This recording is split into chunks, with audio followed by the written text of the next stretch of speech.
Right, people, it's Thursday afternoon, so it's about that time again. We're going to get some Week 17 action in a few hours here. So let's talk about who we want to win each game for various reasons. Before I get into the games this week, just real quick, I am streaming the Alamo Bowl tonight, 6 o'clock Pacific.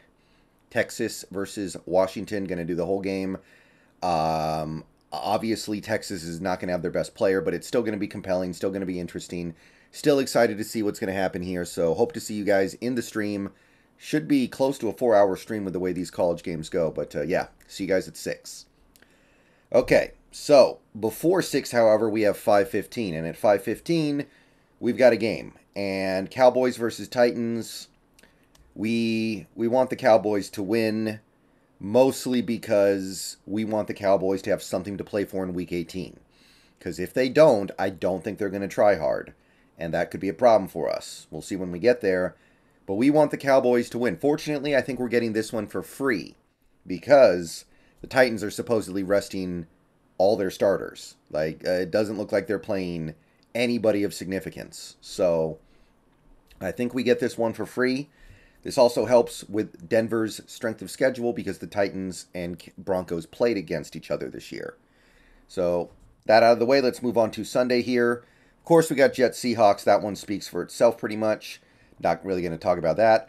Cardinals Falcons, however, interesting one. I think the important point here, somebody's going to win. Hopefully. I mean, knock on wood and all, but hopefully somebody wins. When you take a look at Tankathon, you can see that Arizona and Denver have the same record. Arizona has a significant strength of schedule advantage that's probably not going to break down before the end of the year. There are only 2 games left. So, Arizona is only ahead by the tiebreaker. Atlanta is only ahead by 1 game because they don't have that tiebreaker. Their strength of schedule is significantly worse than Denver's. So, therefore, we're trying to establish a little bit of a firewall here. Just in case Denver wins 1 game this year, we want the pick to drop as little as possible. So, if Arizona wins, they have their firewall. They're going to be 1 game and 1 tiebreaker ahead of Denver. So it's fine. If Atlanta wins, they are 2 games ahead of Denver, so that's also fine. So somebody has to win, and I think that's the important part here. One of these teams is going to drop their pick significantly enough to where there's no way Denver can drop behind them. Now, the team that wins this game, they're going to not be with that firewall. And that could be a problem, but that depends on what Denver does. So it's kind of a stretch to say it matters, but let's say that it does. All right, here. Moving on, we have the Bears and the Lions. And yeah, Bears, if you have 1 win in you this year, be a great time.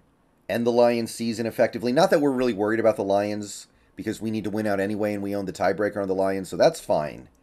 But this would sure be nice. Because again, the Bears, very strong strength of schedule. If they win 1 game, their pick is going to drop behind Denver's and Arizona's with plenty of clearance. So I think that if the Bears can find a way to help us out here and win this game, they're going to be pretty securely out of the top 4. Or, excuse me, out of the top 3. And that'll bump Denver up to 2. So big Bears fans for the rest of the season, I think, for that reason, and maybe a couple others too. About the same time, we got Broncos Chiefs. This one's obvious. We want Denver to lose out, especially at this point where there's no other reason to expect anything else. There's no reason to root for Denver at this point because their season's over. They're long eliminated, and the humiliation just needs to end. I will say I am interested to see how the team responds with no Hackett. Did they quit on Hackett? Or are they just terrible? Are they going to quit on Rosberg the same way they quit on Hackett? What's it going to be? But this should be a snoozer. Hopefully, by midway through the second quarter, just like that Rams game, we know this one's over. Dolphins Patriots. This one, I don't know. We want the Chargers to have a little bit of incentive to play in Week 18. It's just feeling kind of unlikely that that happens. But I can't think of any reason why we wouldn't want the Dolphins to win anyway. There's no upshot to the Patriots, right? The Patriots, they have 7 wins. I guess you could say we want them to win a game so that way we can guaranteed pick ahead of them if we lose out, but we're picking ahead of them right now anyway. So, yeah, I'm going to say we want the Dolphins to win just in case the Chargers lose to provide a potential incentive for them in Week 18. That's probably the best you're going to do for a game like this. Two AFC teams that are just kind of mediocre and are trying to salvage the playoffs. Neither team played Denver this year. Like, it's pretty thin. But I think we want the Dolphins to keep a little heat on the Chargers. Colts Giants. We're big Colts fans probably for the rest of the year. Excuse me, let me take that back. We're not in Week 18, but this week we definitely are. We want the Giants to set up for a complete collapse that keeps them out of the playoffs and opens up a playoff spot for the Seahawks. And we want the Colts pick to drop a little bit so that way Denver's pick can't fall below them even if they win one more game. So, yeah, we're definitely big Colts fans there. Saints, Eagles, big Saints fans this week, simply because we want the Eagles to have to try hard in Week 18. And I'm not saying I'm counting on it, but there's no Jalen Hurts, there's no Lane Johnson. Eagles are a little more vulnerable right now than they normally would be, so don't completely rule it out. But if the Eagles win this game, it's all over. They win the division, they get the number 1 seed, it's in the can. So if the Eagles win this game, the Cowboys have nothing to play for, and neither do the Eagles in Week 18. And, I mean, the Saints are not really in play for a top draft pick at this point. Their pick is all the way down at 10.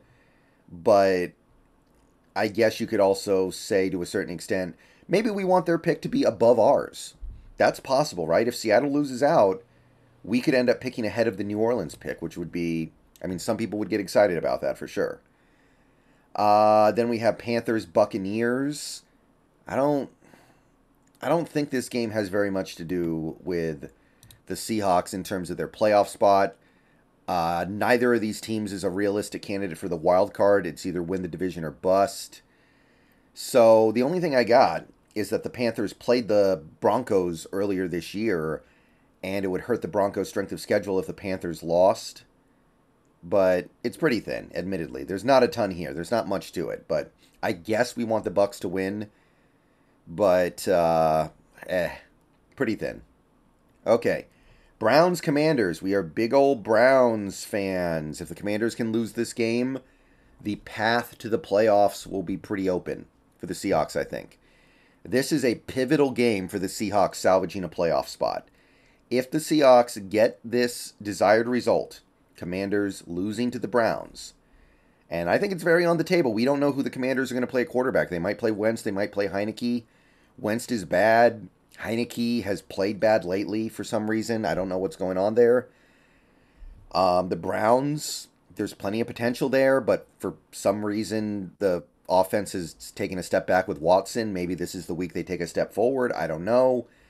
But if you want the Seahawks to make the playoffs, this is going to heavily influence it. We need the Browns to come through. Okay, another 10 a.m. game. Final 10 a.m. game. We got Jacksonville and Houston. This one might be given to us for free as well because apparently, the Jags have nothing to play for. So just like the Titans are resting their starters, the Jaguars might rest their starters. We haven't heard this yet, but logically speaking, Jacksonville has no reason to try hard in this game, especially if they've already known that Tennessee loses to Dallas on Thursday. So they might rest their starters to get ready for that Week 18 game that decides the division, and Houston, who is playing well lately, might sneak the win.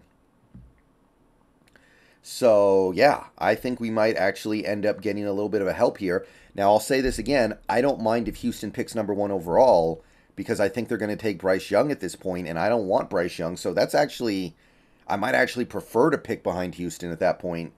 But if you really want the number 1 pick, I think we got a shot here to at least have it be alive going into Week 18. Jacksonville has nothing to play for. They really might rest their starters for that Week 18 game. 105, we've got the 49ers and the Raiders. I mean, 49ers have already clinched the division. But here's what I'll say. If the 49ers blow their opportunity at the 2 seed and the Vikings can clinch it, which I believe the Vikings would do if they win and the Niners lose this week, then there's no reason for the Vikings to play hard week 18, meaning they might hand a free win to the Bears, which is big for us. So I think we are Raiders fans. The downside is that it helps the Broncos' strength of schedule because they played the Raiders twice this year, but I think it's a worthy trade-off. Speaking of the Vikings, they're playing the Packers at 125, and yeah, we are big Vikings fans. Need the Packers to get flushed, need their season to end. We need the Vikings to have nothing to play for in Week 18, so they rest starters and let the Bears win. So yeah, for many reasons, stall. Hopefully I said that right. Rams, Chargers. The main goal here is that we want the Chargers to have something to play for in Week 18, which I believe is guaranteed if they win this game, regardless of what the Ravens do.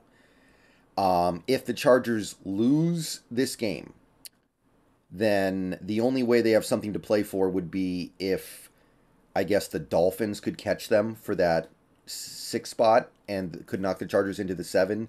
I don't even know if the Chargers would care about the 7. They might be okay with it. So yeah, what I'm trying to say is we want the Chargers to win so they have incentive to win in Week 18 against the Broncos. And, you know, it felt gross rooting for the Rams these last few weeks anyway. Nobody wants to do that, so let's not do that again. Sunday night, Steelers at Ravens. I'm pretty sure, regardless of the outcome here, as long as the Chargers win, the Chargers will have something to play for Week 18. So it's not like we need the Ravens to win or lose necessarily. But I mean, the Ravens did play the Broncos, so strength of schedule wise, maybe we want the Ravens to lose.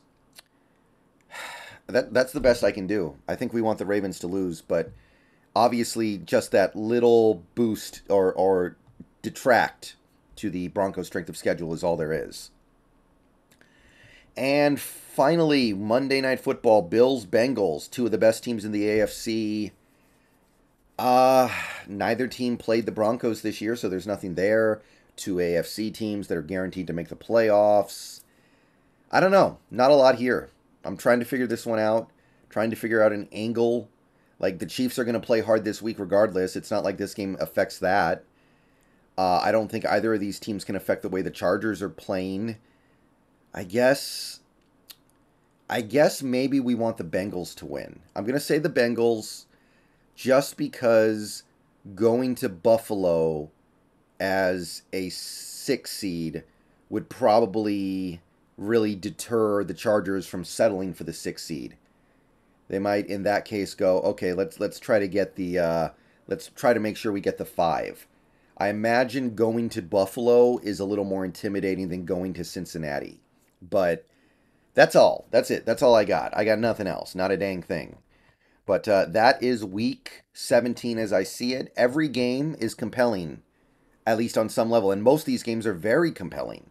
Only a few of them are just complete duds for us. Some of these games are going to be duds, but we have something to root for. A significant thing to root for in almost every game. So, thanks for watching my video. Let me know what you guys think. Let me know if you disagree. Let me know if you see an angle that I don't see. But that is the way I see it right now. So there's your rooting guide. Catch you all later tonight. Alamo Bowl. We're going to make it fun as possible. Bow down to Washington. Hope to see you there. Peace out.